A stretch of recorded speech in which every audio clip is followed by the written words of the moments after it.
ಬೆಂಗಳೂರಿನಲ್ಲಿ ಒಂದು ಅಮಾನವೀಯ ಘಟನೆ ನಡೆದಿದೆ. ಮಹಿಳೆ ವಿರುದ್ಧ ನಾಯಿ ಕೊಂದ ಆರೋಪ ಕೇಳಿ ಬರ್ತಾ ಇದೆ. ಪಶ್ಚಿಮ ಬಂಗಾಳ ಮೂಲದ ಮಹಿಳೆಯ ವಿರುದ್ಧ ಈ ಒಂದು ಆರೋಪ ಕೇಳಿ ಬರ್ತಾ ಇರುವಂತದ್ದು. ಮಹಿಳೆ ನಾಯಿಯನ್ನೇ ಕೊಂದಿದ್ದಾರೆ ಅನ್ನುವಂತಹ ಆರೋಪ.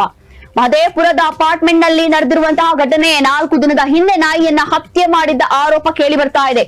ಮಹದೇವಪುರದ ಅಪಾರ್ಟ್ಮೆಂಟ್ ನಲ್ಲಿ ನಡೆದಿರುವಂತಹ ಘಟನೆ ಇದು. 4 ಲ್ಯಾಬೊರೇಟ್ ನಾಯಿಗಳನ್ನ ಸಾಕಿದ್ಲು ಈಕೆ.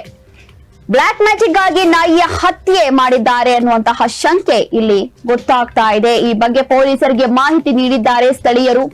ಮಹದೇವಪುರ ಪೊಲೀಸ್ ಠಾಣೆಯಲ್ಲಿ ಪ್ರಕರಣ ದಾಖಲಾಗಿದೆ. ನಿಜವಾಗ್ಲೂ ಏನಾಗ್ತಾ ಇದೆ, ಅದು ಕೂಡ ಸಿಲಿಕಾನ್ ಸಿಟಿಯಲ್ಲಿ ಏನಾಗ್ತಾ ಇದೆ ಅಂತ ಗೊತ್ತಾಗ್ತಾ ಇಲ್ಲ. ನಾಯಿಗಳಿಗೂ ಹೋಗಿ ಬ್ಲಾಕ್ ಮ್ಯಾಜಿಕ್ ಗೋಸ್ಕರ ಬಲಿ ಪಡೆದುಕೊಳ್ತಾ ಇದ್ದಾರಲ್ಲ, ಇವ್ರನ್ನೇ ಹೋಗಿ ಬಲಿ ಪಡ್ಕೊಂಡ್ರೆ ಹೇಗಿರುತ್ತೆ ಅಂತ ಇವ್ರಿಗೆ ಗೊತ್ತಾಗ್ಬೇಕು. ತಾನು ಸಾಕಿದ ನಾಯಿಗಳನ್ನೇ ಬಲಿ ಪಡ್ಕೊಂಡಿದ್ದಾಳೆ, ನಾಯಿಯನ್ನೇ ಕೊಂದಿದ್ದಾಳೆ ಅಂತ. ಎಂತಹ ಇವ್ರೇನ್ ಮನುಷ್ಯ ಏನು ಅಂತ ಗೊತ್ತಿಲ್ಲ. ಬೆಂಗಳೂರಿನಲ್ಲಿ ನಡೆದಿರುವಂತಹ ಘಟನೆ ಇದು. ಮಹದೇವಪುರದ ಅಪಾರ್ಟ್ಮೆಂಟ್ ನಲ್ಲಿ ನಡೆದಿದೆ. ಬೆಂಗಳೂರಿನ ಮಹದೇವಪುರದಲ್ಲಿ 4 ದಿನದ ಹಿಂದೆ ಈ ನಾಯಿಯನ್ನ ಹತ್ಯೆ ಮಾಡಿದ್ಲು ಇವಳು. ಈ ಆರೋಪ ಕೇಳಿ ಬರ್ತಾ ಇದೆ. 4 ಲ್ಯಾಬೊರೇಟ್ ನಾಯಿಗಳನ್ನ ತಾನೇ ಸಾಕಿದ್ಲು.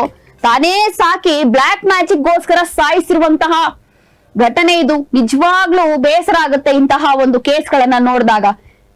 ಪ್ರಾಣಿಗಳಂತೂ, ಮನುಷ್ಯರಂತೂ ಸೇಫ್ ಇಲ್ಲ ಅಂತ ಒಂದು ಕಡೆ ಇತ್ತು. ನಿಜವಾಗ್ಲೂ ಪ್ರಾಣಿಗಳು ಸೇಫ್ ಇಲ್ಲ. ಪ್ರಾಣಿಗಳನ್ನ ವಿಷ ಹಾಕಿ ಸಾಯಿಸ್ತಾರೆ, ಇಲ್ಲ ಕತ್ತು ಕುಯ್ದು ಸಾಯಿಸ್ತಾರೆ. ಏನಾಗ್ತಾ ಇದೆ ಅಂತ ನಿಜವಾಗ್ಲೂ ಗೊತ್ತಾಗಲ್ಲ. 4 ದಿನಗಳ ಹಿಂದೆ ಈ ಮಹಿಳೆ ತಾನು ಸಾಕಿದ ನಾಯಿಯನ್ನ ಹತ್ಯೆ ಮಾಡಿ ಬಚ್ಚಿಟ್ಟಿದ್ಲು ಅನ್ನಲಾಗ್ತಾ ಇದೆ. ಮಹದೇವಪುರದ ಚಿನ್ನಪ್ಪ ಲೇಔಟ್ ಅಪಾರ್ಟ್ಮೆಂಟ್ ಒಂದರಲ್ಲಿ ವಾಸವಿದ್ದ ಮಹಿಳೆ ಇವಳು ನಾಯಿಯ ಕತ್ತು ಕೊಯ್ದು ಕ್ರೂರವಾಗಿ ಹತ್ಯೆ ಮಾಡಿದ್ದಾಳೆ. ಹೇಗಿದೆ ನೋಡಿ ಸ್ಟೋರಿ ಇದು.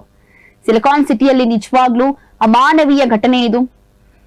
ನಾವೆಲ್ಲ ತಲೆ ಬಾಗಿಸುವಂತಹ ಘಟನೆ.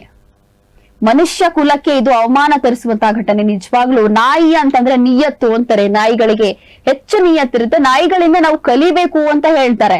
ಆದ್ರೆ ಇಲ್ಲೇನಾಗ್ತಾ ಇದೆ, ಬ್ಲಾಕ್ ಮ್ಯಾಜಿಕ್ ನಾಯಿಯನ್ನ ಕೊಂದು ಬಿಟ್ಟಿದ್ದಾರೆ, ಅದು ಕ್ರೂರವಾಗಿ. ಏನೋ ದುಡ್ಡಿಗೋಸ್ಕರ ಏನೋ ಮತ್ತೇನೋ ರಿವೆಂಜ್ ತಗೊಳಕೋಸ್ಕರ ಏನೇನೋ ಮಾಡ್ತಾರೆ. ಆದ್ರೆ ಇಲ್ಲಿ ಏನೋ ಬ್ಲಾಕ್ ಮ್ಯಾಜಿಕ್ ಮಾಡೋದಕ್ಕೋಸ್ಕರ ನಾಯಿಯನ್ನ ಕ್ರೂರವಾಗಿ ಹತ್ಯೆ ಮಾಡಿದ್ದಾರೆ. ಪಶ್ಚಿಮ ಬಂಗಾಳ ಮೂಲದ ಮಹಿಳೆಯೋರ್ವರು ಮಾಡಿರುವಂತಹ ಘಟನೆ ಇದು.